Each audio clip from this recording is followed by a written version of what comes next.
And this police precinct is part of a general decline in the number of shooting incidents across the city. And this new report says that the federal legislation has a lot to do with that decline. But indeed, some say that those numbers need to be much lower and much more needs to be done. All the guns that you see here are a fraction of the number taken off the streets in the last year. That's just some of what a new report from Senator Kirsten Gillibrand concludes. It's analyzed the results of the first federal gun legislation passed in more than 30 years. This has been such a long time coming. The Manhattan District Attorney joined with 3 of the other 4 city DAs in praising the results of the Bipartisan Safer Communities Act. It was signed into law in June of last year.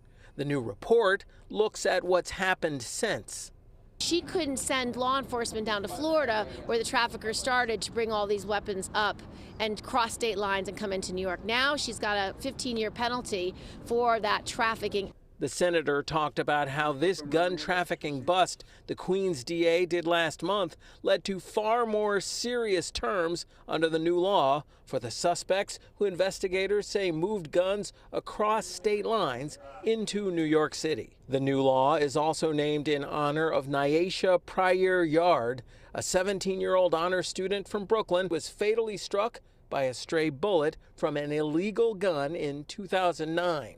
According to the new report, more than 200 people have been charged with gun trafficking and more than 1,300 guns taken off the streets, as well as $750 million awarded for mental health services to prevent gun violence, especially among young people who've seen a rise in gun violence where the numbers have declined overall.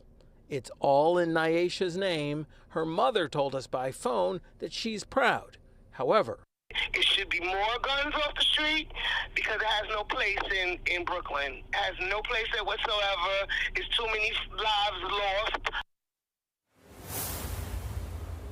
And Senator Kirsten Gillibrand basically agreeing, saying that an assault weapons ban at the federal level needs to happen. Also, you saw 4 of the 5 DAs across the city. Darcel Clark from the Bronx had a scheduling conflict but has endorsed the results of this report.